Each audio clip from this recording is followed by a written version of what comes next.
prepare themselves for tomorrow. We present to you DAKSH 2022. Members of the audience,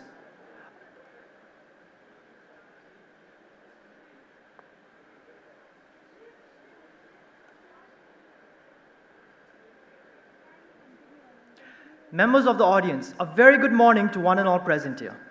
Christ University is proud to welcome you all to this edition of DAKSH, the annual flagship event of the university. I am Alan Lepcha, and I will be your MC for the day. DAKSH, the annual Education and Career Guidance Fair, hosted by the Student Council of Christ deemed to be university, is a one-stop destination for all things education. At DAKSH, you get to witness exclusive opportunities, imperative student guidance, acquire varied knowledge, and make informed choices regarding your education and your careers. Without any further ado, we present to you today's session, Building an Inclusive Organization. We are beyond honored to have amidst us Ms. Sunita Rebecca Cherian, our esteemed speaker for today. Ms. Sunita is an electrical and electronics engineer and holds a postgraduate diploma in business administration and serves Wipro Limited as the Chief Culture Officer and Senior Vice President, Corporate Human Resources. As a human resources leader, she helped shape the HR strategy and has led change strategies for leadership and across the talent landscape for various divisions, including a startup unit. Ms. Sunita is currently on the HR Advisory Board of TAPI Management Institute, as well as on the board of Bangalore International Center, is chair of Wipro's Inclusion and Diversity Council, and spearheads the Culture Change Initiative across the organization. She was the chair of NASSCOM, National Diversity and Inclusion Council, and is a member of the World Economic Forum, Global Future Council, as well as the World 50 I&D Impact Community. Under Ms. Sunita's guidance, Wipro Limited has been widely recognized for its inclusion framework and sustained initiatives in the last decade. Women of Wipro transformed the pace of inclusion and empowerment of women employees and was much awarded. Ma'am, it is an absolute privilege to have you here at DAKSH, and we request you to kindly take the dais.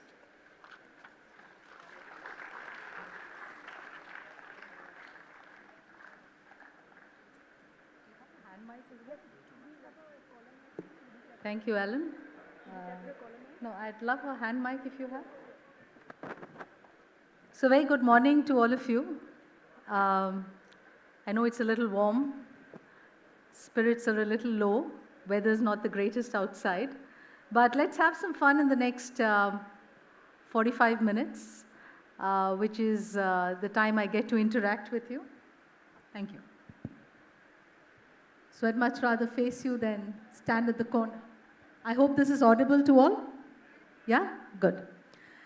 Okay, so a very good morning to all of you, and thank you very much for inviting me over to your campus. It's indeed an incredible campus. Just loved the vibrancy, the spirit of camaraderie amongst all of you in terms of setting up those stalls and creating a get-together like this, which is unique and which is useful, for all students. So thank you very much for that. I must say that, I am reminded of my college days, and I must say a little nostalgic of the good times that one had while in campus.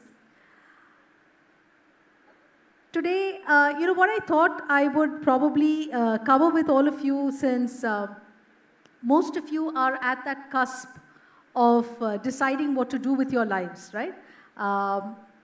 What next? After this course, what kind of organization do I join?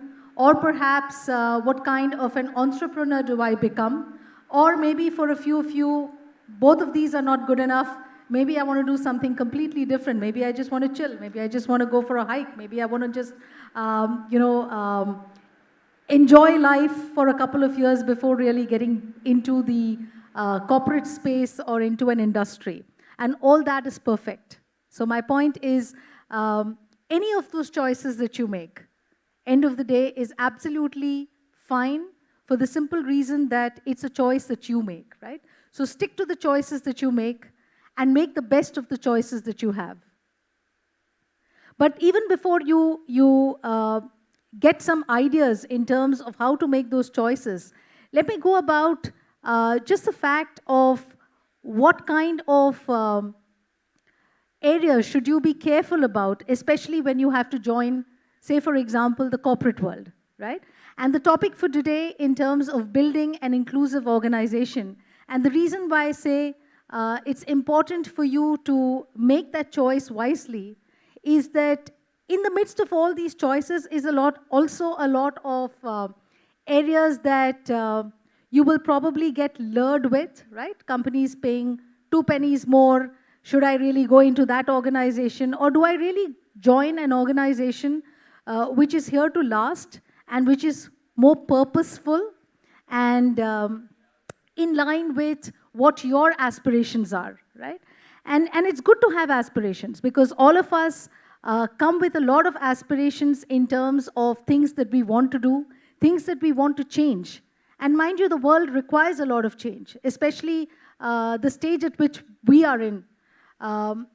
We need more youth like you to take on that mantle and to spearhead change either in the society, in your organizations, in your surroundings, and we're really counting on all of you to take on that mantle, right? And bring in that fresh perspective, especially to the corporate. So let me talk a little bit about Wipro, the organization that I'm part of, right? Joined Wipro a long time back from campus. So mind you, I'm a campus recruit into Wipro, so it's more than 25 years that I have been there.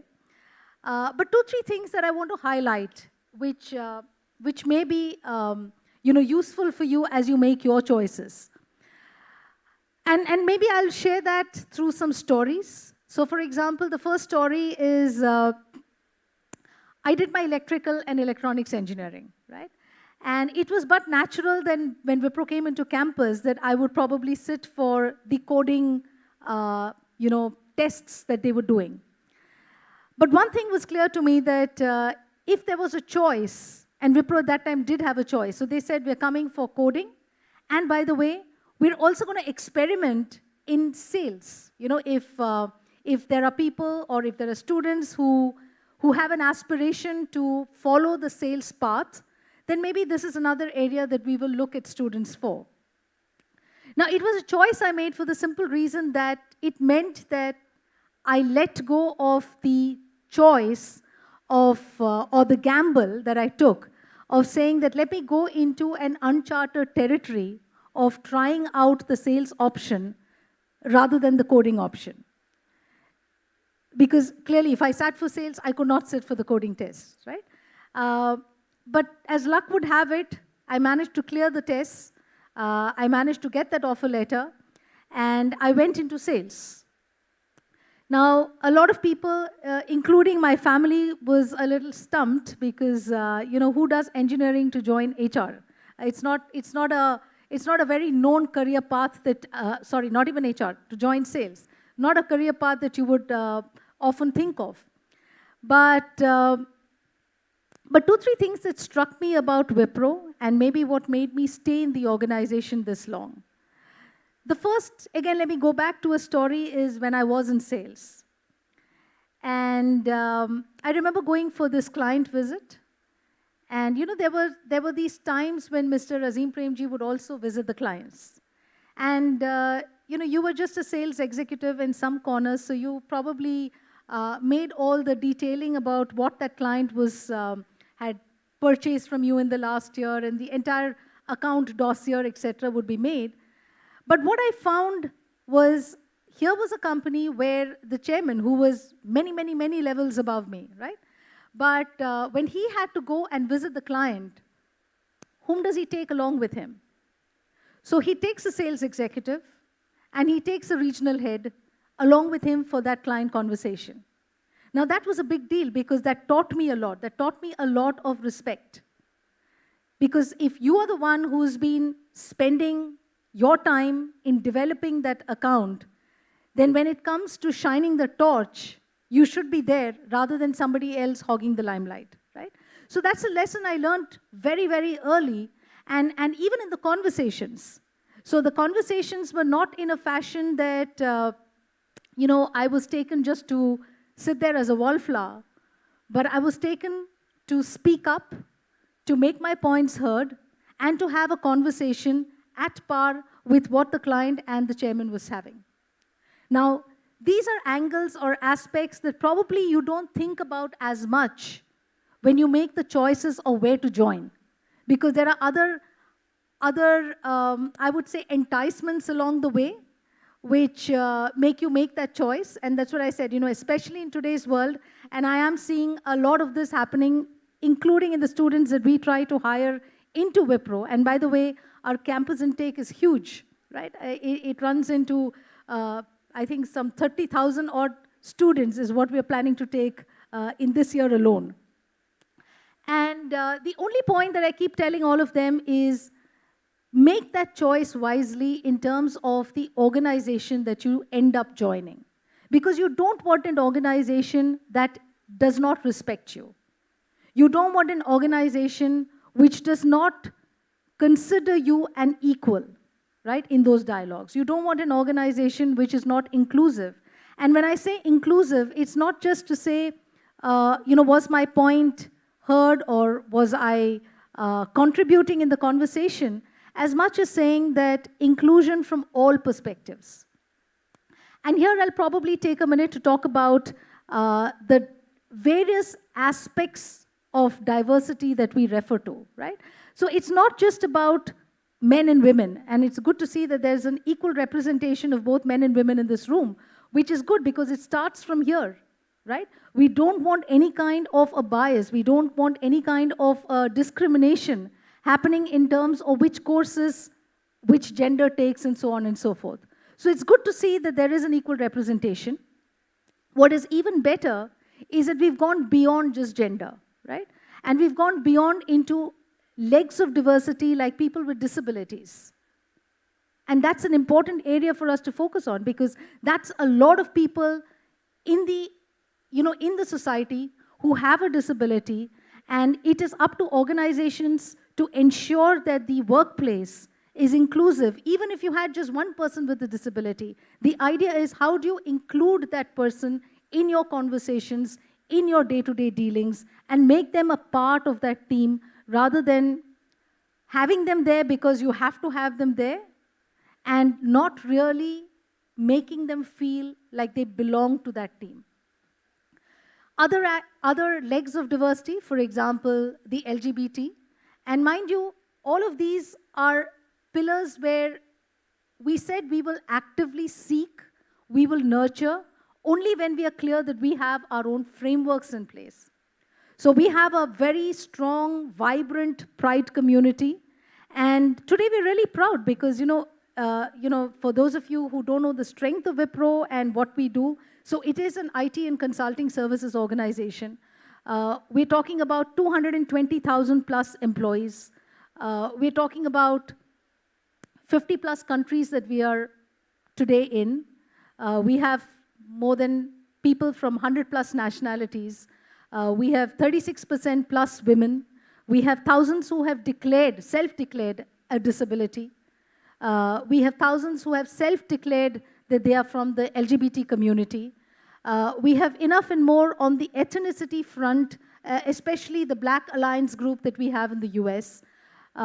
We have enough coming in from the underprivileged societies. And again, over here, the point is that this is a marginalized section of the society, right?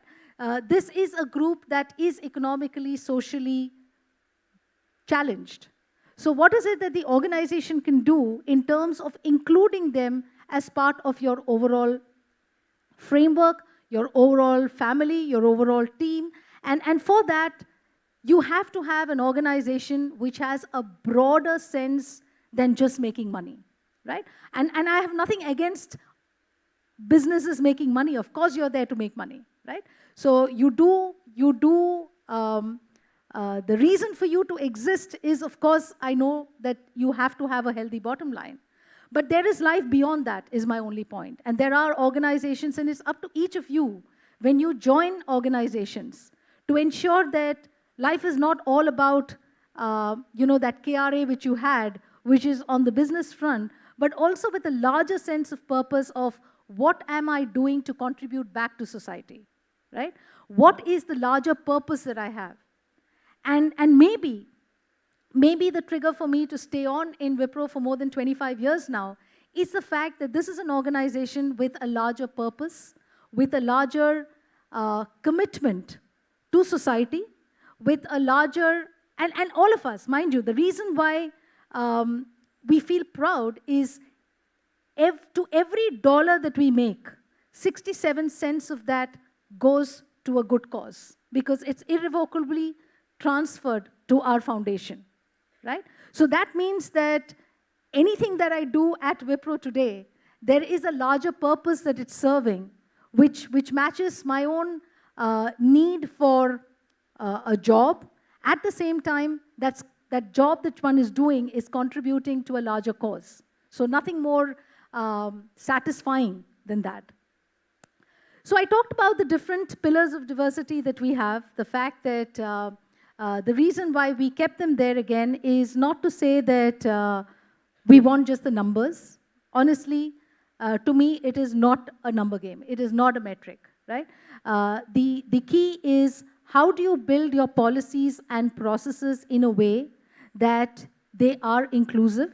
How do you build your policies and processes in a way that it is equally applicable to all employees who have joined in? And by this, it definitely means that there are times when I will have to make a reasonable accommodation. Because come to face it, if a person is visually challenged, they obviously can't see the screen, right? So you will have to invest in a JAWS software. If there's somebody with a motor disability, obviously I'll have to create a ramp. There's no way that the person can go into the 6th floor and work if I don't invest in this infrastructure. So the point I'm trying to make is that you have to make a commitment first, and this commitment comes from the top. Because there's no point in all of us saying, yes, this is what I want to do, but if from the top the leadership doesn't really believe in this ethos, right? So which is why I said join an organization where this is the fabric of the company, right?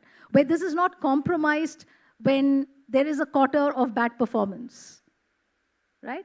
This is not questioned because this is the right thing to do. So for example, whenever we build any new building, it is as per the UN standards. It's as per the guidelines for disability. And that's kind of ingrained into the building design itself. When we are talking software, we are talking accessible software, right? When we are talking about any kind of an event that we have, the idea is to ensure that everybody is included fully into that conversation rather than just doing lip service to it. And mind you, this is not easy, right? Because this is not easy because, like I said, we've got 220,000 employees. We are hiring more and more new employees day by day. And this obviously means that they come from different backgrounds, different settings. So how do you ensure that the basic fabric is not messed up, right? How do you ensure that the culture is sustainable through the generations that have come into the company? And that's a big charter. And for that charter, it can't just flow from the top. It has to also come from what each and every employee believes in. So those were the different pillars. Those were the practices that we do around inclusion. I know that we have another 10 minutes probably, and I would definitely want to keep time for questions as well. But in a nutshell, all I want to say is that in each of the frameworks, and maybe I will just share one of the frameworks with you, which is the WOW framework that we have for women. And this will probably give you some ideas into what I mean when I say an inclusive organization. So, and this is many, many years ago, and I don't know if you all have heard those stories, but there were cases where women who were working in the night shift and going back in the cabs and something untoward happened, right? And that was a time when all the IT companies were a little nervous about sending women in these night shifts in these cabs. And I remember that point in time, I was the HR for one of our units, which did the shift working. So I came up with this grand idea that, you know what, we must consider the safety of women, so let's not have women in the night shift. Now, believe me, it was my small understanding of the problem, because there was a student, there was a girl, there was a young lady who walked up to my cabin and said, are you Sunita? I said, yeah. She said, well, I heard that you've brought in some new policy here. And I said, what about? And she says, well, I just heard that you don't want women to work in the night shift. And I said, yeah, you've heard all these stories, you know, what happens. So maybe for some time, we should see if we can do the rotations in such a way that women are not in the night shift. And she just gave me an answer point blank on my face to say that, hey, but I joined Wipro to work in the night shift. You know, why will you take that away from me? I'm not comfortable working in the other shifts. I knew that Wipro does a shift kind of a working. I'm a night bird. I want to work in the night shifts. So why are you not giving me the same opportunity as my male colleague? Now, this clearly opened my eyes, because a lot of times we do things with our own frame of reference, our own frame of mind, which we think is the right thing. But until and unless you are open to listening to feedback, until and unless you create an environment where people feel it's safe to come up and give you feedback, because that's the only way that organizations will keep themselves current, will manage this huge transformation, will manage to keep all kinds of employees to truly be a part of the company, rather than saying, okay, let them, HR department, let them just decide what they want to do, and we'll just follow the process. No, it doesn't work that way. I think we're all in it together. So that was one big learning for me. So what did we say? That all women's issues can't be painted with the same brush, right? And that's when we realized that, look, if you really go and talk to the employees, the women employees in particular, and we spoke to a lot of them who had quit the organization, and we were just trying to understand, what is it that would have made you stay, right? What are the things that the organization can do in terms of enabling your success, your career? And clearly the answers were in the early life stage, right? So imagine if you were to join Wipro tomorrow, and someone came and told you, you know what, it's a very flexible organization, and your point is, look, I don't care that much on flexibility as much as give me that kick-ass project, right? I want to go on-site. I want to work in the latest technologies. So give me those projects, because that's what's important to me, right? So what we said is, in the first life stage, of course, it is in terms of fueling their ambition. What is it that they want to do? And these are, and at that stage, if there are policies which are discriminatory, if there are policies where you just assume that maybe women can't do these roles, you just assume that maybe if there is a travel requirement for this role, the woman may not be able to do it. I think those stereotypes, those biases have to be squashed. In fact, I remember the story when I was in sales, and I went for in the first couple of weeks was the sales call that I took. And this was a public sector unit, which was actually getting into the IT space in terms of just basic computers, right? So you can imagine, I'm talking many, many years ago. I don't even think you'll be able to relate to it, because they didn't have computers in their offices, right? It was all paper. And, they wanted to lay the cables for, the LAN setup and so on and so forth for computerizing their departments. And so I went for this, and I remember the client telling me, oh, it's really hot outside, and I don't think, women are cut out when we are taking the measurements. You can go and sit. And I said, but if I go and sit, I'm not going to learn what you're going to be doing, right? And my job is to learn how is this done, because the next time there is an opportunity, I want to be there, designing what that structure should look like. It's a different matter that I fainted, but the point I'm trying to make is that you have to seek those opportunities. You have to break biases yourself when you hear of policies and processes which is not in line with what you want to do, right? The second life stage clearly is about flexibility, because we realize that this is a phase where the woman's either gotten married or she's got children. And this is a time when it is important for the organization to make a lot of policies inclusive in terms of either an off-ramping or in terms of the creche or in terms of flexibility when she wants to work. Because in my opinion, a little bit of investment there is going to only reap you benefits in the long term, right? Because not many people want to just sit at home for a long time. Now, by the way, I have nothing against women who make that choice to stay at home and look after their kids. No. But I do have a problem if she had to stay at home and look after her kids because the organization was not supportive, right? So that to me is an absolute no-no. So where is it that the organization can pitch in to ensure that it is an inclusive work environment, that you provide the reasonable accommodation at the time when it is most required? So that's on the, those are just some examples of how we've run the inclusive policies in the organization. And the other one is also in terms of your own aspirations of what you want to. So a lot of people say that, look, will I stagnate if I am in the same organization for a long time? And my answer is, if that organization allows you learning, and believe me, today, everybody is here in it to learn something new, to learn something different.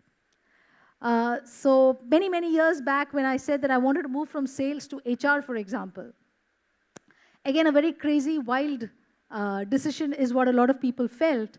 But again, no regrets, because there was a very clear idea on why I wanted to move into HR, right? I'd seen enough of an outside-in view, and I felt that it was a good time for me to understand the HR ways of working. So if I had to really understand the ways of working of an organization, and if I really wanted to influence that way of working in an organization, I had to get into a function like HR.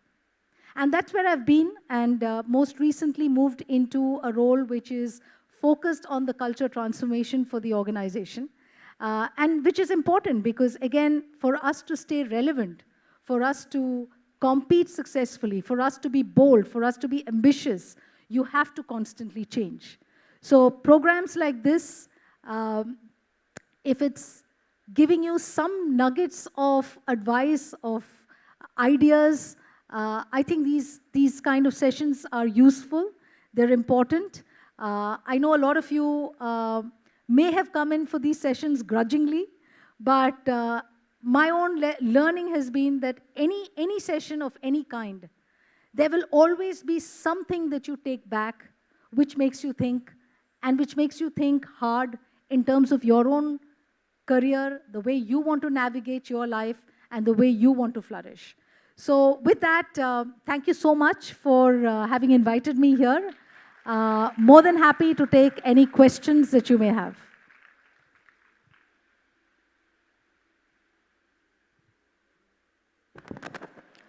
We will now be open to questions. So if anyone has any questions, I request you to raise your hand.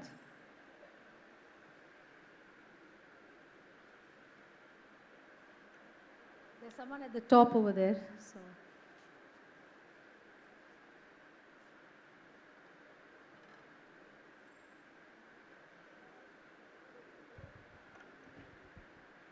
Hello, ma'am. A great session. Thank you so much for that.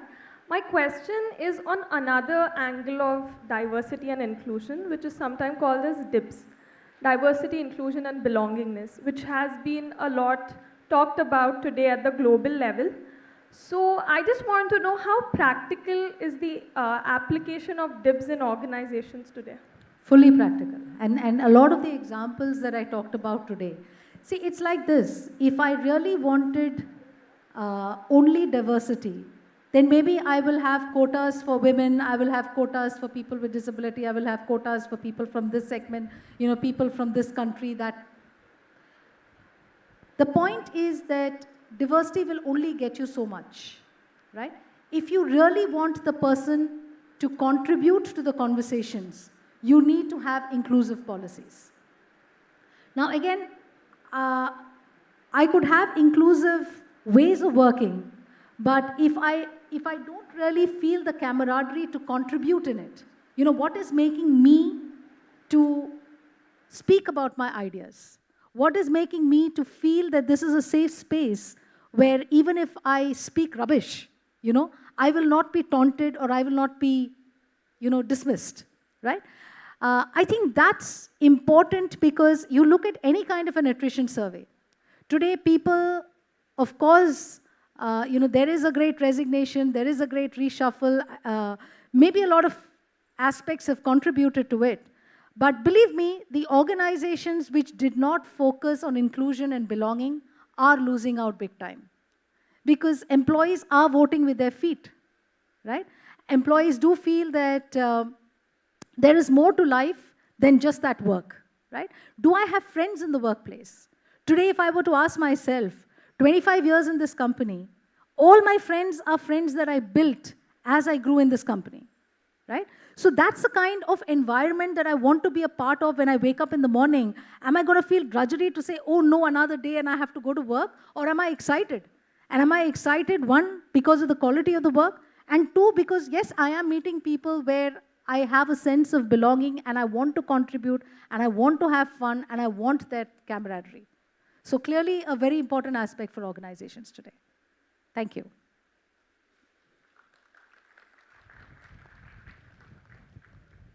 Ma'am, good morning, ma'am. So my question is, we mere employees of an org. So can you just say your name as well? Yes, ma'am. I'm Pranav from HR. Okay. Yes, ma'am. So my question is, we mere employees of the organization in future, how could we contribute to diversity and inclusion in future? What will be the future of it?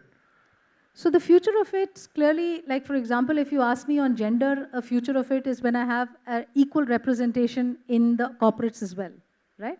Today, you may have a good representation of women at the junior levels. So when you hire from campus, you are able to take a 50-50. But what happens after that? As there is a progression made, you see a leaky bucket. You see more and more of them dropping off. You go to the leadership levels, you're talking about single digits, right? So to me, a future of D&I in, say, the gender space is when I have an equal representation of men and women, including the leadership positions, including the boards, right? So every leg of diversity, if you ask me, are we in the ideal state today? Answer is clearly no. But I also know and I also appreciate that this is a journey. Things will not happen overnight, right? You have to stay the course because I don't think anyone has reached that destination as yet. It is a journey which will continue. Thank you. It seems the folks in the balcony are a lot more inquisitive with questions than the ones below. Anyway, go ahead. Thank you. Good morning, ma'am. Yeah? I'm Ashlita. I'm doing my MBA HR. And so we have a he for she club here in our campus. And I think diversity inclusion starts from our campus and our classrooms. So what are the one or two steps that we can do here that can be carried on to our workspaces? Brilliant question. And I'm glad that you have that he for she club because a lot of it is about allyship, right? A lot of it is about we are in it together. There's no point in calling just women to one room and preaching to them. You're preaching to the choir. Right? You need both men and women in this conversation. And it starts from campuses. And think about it. What more can you do? Let me ask you, how many times have you gone back and taken feedback from the students in terms of what is it that they want? Right? I'm sure a lot of your policies even today, however progressive we might mean, will have some biases creeping in. There will be some discrimination somewhere which needs to be broken. Let me give you a simple example, and maybe I'm unfair to the student body who escorted me. But in the lift, right, I don't think I needed that special treatment to shove off every other student who wanted to get into the lift with me. I don't subscribe to it, right? If there's a lift which is going up and it can take 10 people, of course 10 people should get into that lift. I don't think I'm anyone special that, I need that entire lift only to myself. So these are aspects. So my point is just keep your eyes open and look. You will find enough and more areas where you have to break biases, you have to break down stereotypes. It's just a question of seeking feedback and doing it. Any other questions? Good morning, ma'am. Yeah. So, Emmanuel from HR again. So my question is, so as a country, we pride ourselves in saying we are united in diversity. So what measures do organizations take to ensure this happens in the corporate? And secondly, what was your solution to the anecdote that you quoted about the women who wanted to work in the night? So the problem isn't sorted if she continues to work in the night. So there's no resolve for that now. No, so the problem is sorted where the organization makes the changes in your processes, policies to make it safe for her to work in the night. See, my point is you don't then go to the other extreme and say, okay, now you figure out for yourself. Because you have a moral responsibility too. Now, maybe that responsibility goes up because it's a little more challenging. It's difficult, no? If you tell me if I have to make a building today, there is an extra cost involved in terms of making that lift inclusive. There is a cost involved in terms of that ramp. There is a cost involved in terms of all these investments. So the point I'm trying to make is if those are reasonable accommodation, you should provide for it as an organization. And the point is, of course, diversity, like I said, we have people from 100 nationalities. You have a French CEO today, right? For an Indian company. You are based in 50 plus countries. You have people from so many nationalities working together. It is hard. But the point is you have to make it work. You have to be conscious about it. So if for example, in a meeting, all my Indian pals sat together and spoke in their native language, is that inclusive? And we have it many a time, mind you. And we think it's cool, right? My language is understood by someone else who is of the same background as me. You might think it's very cool to break into your native language and crack a joke. But didn't you already exclude those people who did not understand your joke, right? So small things like this, and that's what I said, a lot of times these are unconscious. You don't even know, you don't even realize it till somebody calls it out. And how does someone call it out? How do they have the confidence that this is a safe space for me to call it out and nothing will happen to me or there will be no repercussion because I called it out, right? So that's the kind of environment that we're striving to create. Any other questions? Yes, Yeah. ma'am. Good morning here. This is Joshua from HR. So Looks like the HR guys are dominating this conversation, guys. What is this? Okay. Yeah, yes, Joshua. ma'am. So my question is, so at this juncture, so most of us junior and senior batches here are freshers and we're just hitting the workplace. So how do we ensure that inclusiveness is upheld right from day one? And as you mentioned in your speech, voices needs to be heard where it has to be heard. So can you share some points on that, ma'am? So, Joshua, the clear answer is that when each of you join corporates, one, even before you join, like I said, make your choice wisely in terms of what kind of a corporation you're joining, right? Two is be bold. Be bold in terms of speaking up. But again, be bold in terms of understanding that there's an organization which has the gumption to respond positively, to absorb the feedback that you have, rather than punishing you for it tomorrow, right? And my entire advice to all the campus students who join Wipro, and like I said, it is 30,000 plus who is going to join our organization this year. It's a completely different wavelength, a completely different mindset that they come with. Now, if I continue sitting on my high horse saying, well, I'm 25 years in this company and I know it all, tough luck, right? The world is changing so fast outside. If I don't have the ability to listen to newer ideas that is coming from this generation, I will lose out. The corporation will lose out. So it is in the interest of these organizations, if you ask me, to be inclusive, because there is nothing like I can do this myself. Every organization also is interdependent, right? So gone are the days where you thought you're a stud because I can solve this problem myself. There is nothing called myself. There is a team. And if that team has to really fire, that team has to be in it together. And if you don't have that sense of belonging when you're working for that team, chances are that you will not contribute your best. So who loses out finally, right? So it's in the interest of organizations to create that kind of an environment. Can we have one question from the down? I really feel like this is being dominated too much by the folks on the top. So maybe we will come back to the top if you're okay. Any questions from the set here? Yeah. Why don't you pass the mic to him? There's a gentleman there as well. Yeah, go ahead. Firstly, ma'am, thank you for sharing, all this advice and these lovely stories. Second, Can you give me your name and which department you're from? ma'am, my name is Tanvi and I'm from BBA second year. Okay. It's not related to the topic, but I was just looking at the profile and it was like, you said you're from an engineering background and then you've done sales and then it was HR, human capital management, and then there's strategy. So as a BBA second year, my thoughts are still in every kind of field and everything's equally interesting.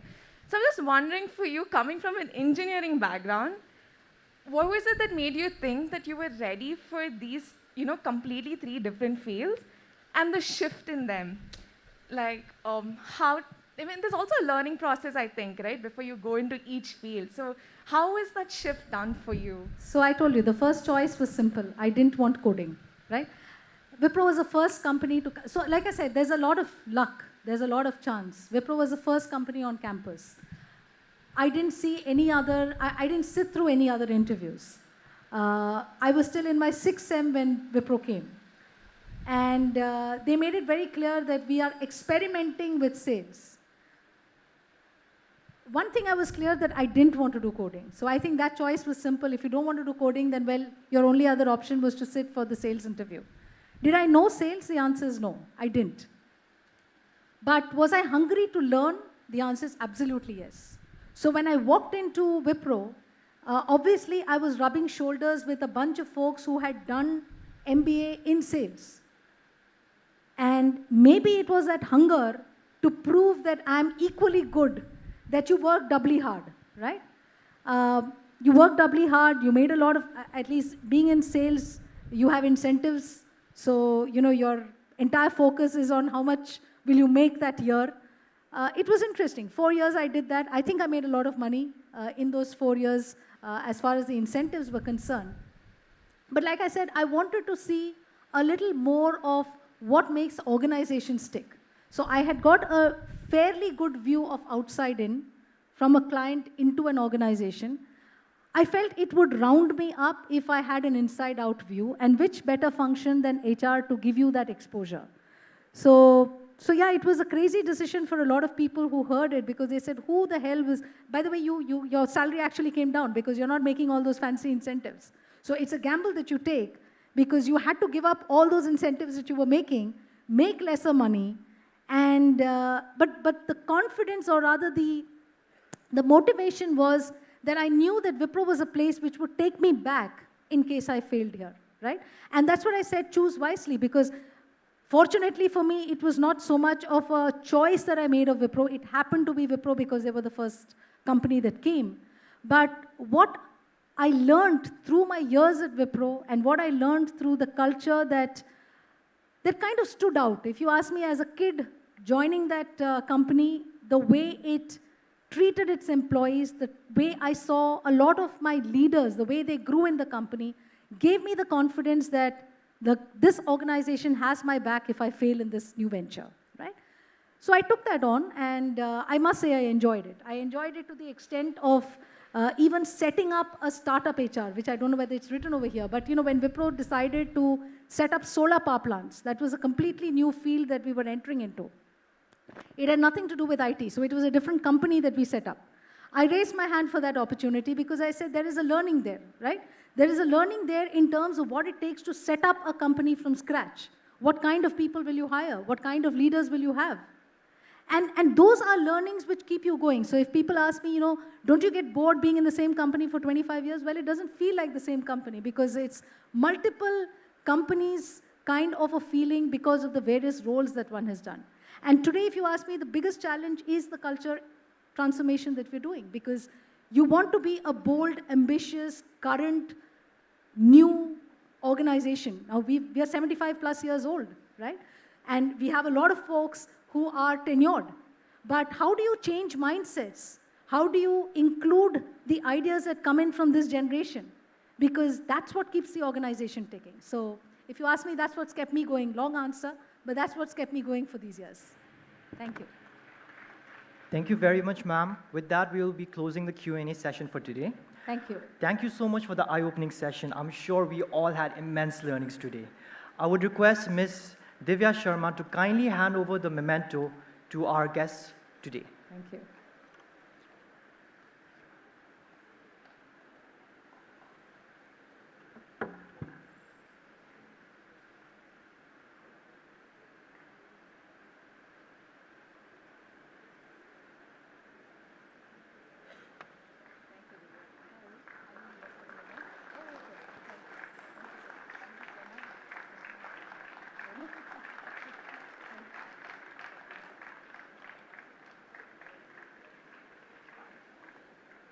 With that, we have come to an end of today's event. I would like to thank all the faculty members, members of the management, student council members and volunteers for being the backbone behind the smooth run of the event. I would also like to thank our wonderful audience and hope that you take home a new slice of learning for your future endeavors. Have a lovely day and thank you.